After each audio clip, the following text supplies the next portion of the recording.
North American markets still flirting with all-time highs amid talk about potential interest rate cuts in the U.S. Now, the path not entirely clear after inflation data in the U.S. did come in higher than expected. That might create complications for the Fed. Maybe not.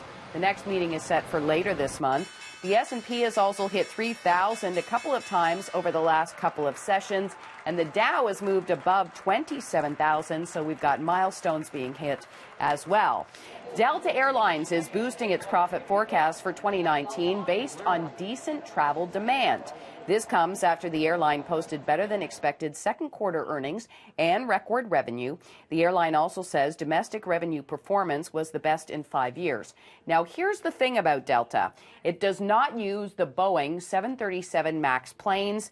So a benefit right now for Delta when many airlines around the world are dealing with the grounded planes as Boeing works to update the software following those two deadly crashes. This could be another step forward in taking HBC private.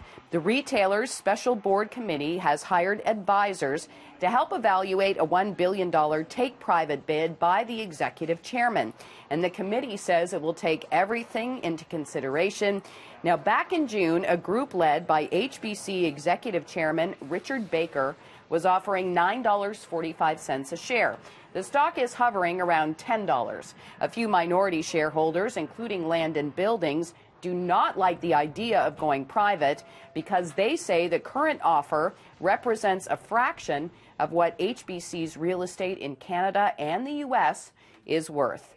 And say bye-bye to the beetle, better known as the bug.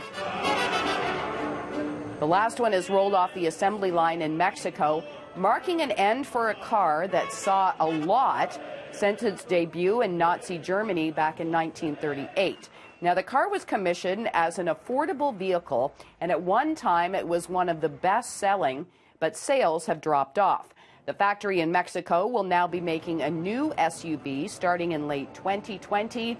And get this, the last Beetles will be sold on Amazon, a move the company says embraces the future. I'm Kris McCusker in the 680 Business Center for City News.